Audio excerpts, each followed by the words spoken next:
جس زمین پہ سجدہ نہ ادا ہو، اس سے بڑا بھی کوئی جرم ہے؟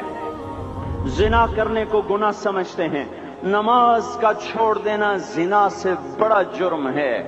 رشوت کھانے کو گناہ سمجھتے ہیں، نماز کا چھوڑ دینا رشوت کھانے سے بڑا جرم ہے۔ قتل کرنا بڑا گناہ سمجھتے ہیں، نماز کا چھوڑ دینا قتل سے بڑا جرم ہے۔ سجدے ہی کا تو انکار کیا تھا شیطان نے کوئی زنا کیا تھا، کوئی قتل کیا تھا، کوئی شراب پی تھی، کوئی جوا کھیلا تھا، کیا کیا تھا؟ کوئی شرک کیا تھا۔ شیطان سجدے کا انکاری ہوا، ایک سجدے کا انکار کر کے وہ ہمیشہ کے لیے مردود ہو گیا۔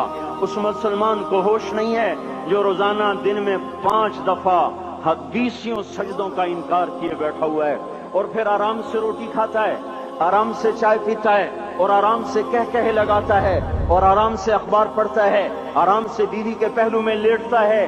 ایک سجدے کا انکار ہو کر شیطان ہمیشہ کے لیے مردود ہوا۔ جس نے فجر کا انکار کیا سجدوں کا، پھر ظہر کے سجدوں کا مذاق اڑایا، پھر عصر کا مذاق اڑایا، پھر مغرب اور عشاء کا مذاق اڑایا۔ گھر میں نماز پڑھنا بھی چلو نہ پڑھنے سے تو بہتر ہے، پر یہ بھی نماز کا مذاق ہی ہے۔ اور 8ویں دن سر پہ ٹوپی رکھ کے آیا۔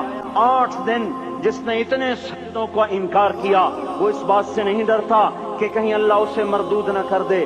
تو کیا ہوگا اس دن جب جن بچوں کی خاطر یا جس نفس کی خاطر اللہ کے بغاوت کی کہ اٹھا نہیں جاتا، آیا نہیں جاتا، گرمی بڑی ہے، سردی بڑی ہے، اندھیرا بہت ہے، کیا قبر کے اندھیرے یاد نہیں ہیں؟ کیا قبر کی گرمی یاد نہیں ہے؟ کیا جہنم کی آگ بھول گئے؟ کیا جہنم کے عذاب بھول گئے؟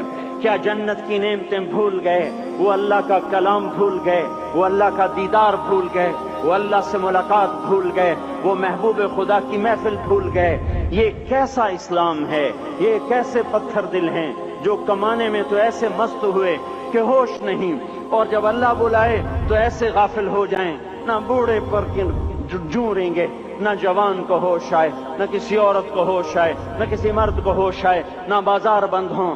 ارے میرے بھائیو، حکومت سے پیسہ بچانے کے لیے ہڑتالیں کی، 20 دن بازار نہ کھولے، نماز کے لیے اگر دکانیں بند کرتے تو آج اللہ تعالیٰ آپ کو ہر ظالم سے باہر نکال دیتا۔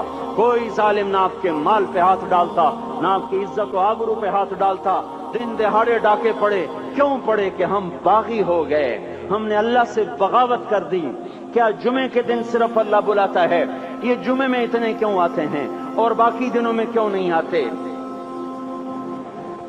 یہ کیسی وفا ہے؟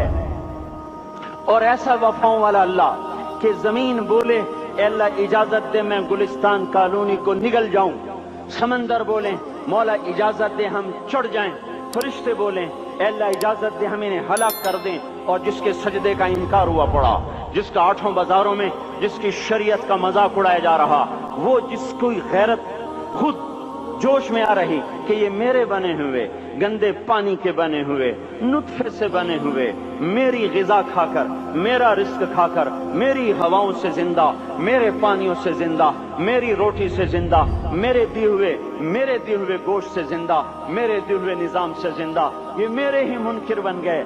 1500 روپے کا ملازم آپ کو چائے کی پیالی نہ دے تو آپ کہتے چل چھٹی کر، ہم کوئی اور رکھیں گے۔ اور جس نے اتنا بڑا وجود بخشا، آنکھوں میں چراغ جلائے، کانوں میں خون لگائے، دماغ میں برقی روئیں دوڑائیں، دل کو دھڑکایا، سارے بدن کے تک خون پہنچانے کا نظام چلایا، پھیپھڑوں کی فیکٹریاں چلائیں، رگوں میں خون پہنچایا، ہڈیوں کو غذا پہنچائی اور آنکھوں کو غذا پہنچائی، بالوں کو غذا پہنچائی، زبان کو بولنے کی طاقت دی، دانتوں کو کاٹنے کی طاقت دی، دو وہاں نالیاں لگائیں، سانس کی الگ کر دی اور معدے کی الگ کر دی، اور وہاں پردہ لگایا، جو غذا منہ میں جائے تو معدہ کھل جائے اور پھیپھڑے کی طرف جانے والی نالی رک جائے۔ جو اللہ اتنی حفاظت کرے کہ آپ کا لقمہ آپ کے معدے میں جائے، وہ 2 ہی تو یوں ساتھ ہیں، بالکل یوں ایک ساتھ، اور وہ اللہ اتنی طاقت والا کہ سانس کی نالی بند کرے اور معدے کی نالی کا منہ کھولے اور غذا کو منہ میں سے گزار کر وہ معدے میں پہنچائے، پھر ایک زبردست طاقتور نظام چلائے، اس کو توڑ کے آنتوں میں پہنچائے، پھر کروڑوں قسم کی فیکٹریوں کو حرکت دے اور اس میں سے خون کو کھینچے، غذاؤں کو کھینچے، پھیپھڑے کو غذا، خون کو غذا، خون خود غذا لے کے چل رہا، آنتوں کو غذا، دماغ کو غذا، ہڈیوں کو غذا، ناخن کو غذا۔ ایک ناخن کھینچ لے تو ہم کیا کریں؟ کیا میرے مولا کا نظام ہے؟ یہ ہمارا قبرستان ہے، مردہ سیل باہر نکل رہے اور ناخن کی شکل میں باہر آ رہے، پھر آگے جا کے اور سخت ہو رہے، تھوڑا سا ناخن زیادہ کٹ گیا، سارا دن سی سی کرتا ہے، سارا دن ہائے ہائے کرتا ہے۔ یہی ناخن میرا رب کھینچ لے تو ہم تو ایک ناخن کا شکر ادا نہیں کر سکتے۔ یہ جوڑ بنا دیے، سیدھا کر دے تو ہم اسی کا شکر ادا نہیں کر سکتے۔ میرے بھائیو، یہ سب کچھ کر کے پھر ہم اللہ کے باغی ہو جائیں، ہے کوئی عقل میں آنے والی بات؟ ہے کوئی سوچ بچار کی بات کہ 1500 صرف دیے اور اس نے چائے کی پیالی نہ دی تو نکال دیا، اس نے گاہک کو ڈیل نہیں کیا تو نکال دیا، اور یہ وجود کہاں سے خرید کے لائے؟ یہ زمین کس نے بچھا کے دی؟ والارض وضعها للانام۔ اے میرے بندو، میں نے ہی تو تمہیں بنا کے دی۔ فاکہۃ، دیکھو میں نے تمہارے لیے پھل نکالا، والحب ذو العصف والریحان، میں نے ہی تمہارے لیے غلہ بھی بنایا اور بھوسا بھی بنایا۔ فبأي آلاء ربكما تكذبان، میری کیوں نعمتوں کو جھٹلاتے ہو؟ کیوں میرے باغی بنتے ہو؟ کس کس کا انکار کرتے ہو؟ دیکھتے نہیں ہو رب المشرق والمغرب، رب المشرقین والمغربین، میں تمہارے مشرق کا بھی رب ہوں، مغرب کا بھی رب ہوں، شمال کا بھی رب ہوں، جنوب کا بھی رب ہوں۔ فبأي آلاء ربكما تكذبان، پھر بھی تم میرے باغی ہو گئے، پھر بھی مجھے میری نعمتوں کو جھٹلاتے ہو۔ خلق الانسان من صلصال کالفخار وخلق الجان من مارج من نار، تمہیں مٹی سے بنایا، جن کو آگ سے بنایا۔ میری فبأي آلاء ربكما تكذبان، کیوں مجھے جھٹلاتے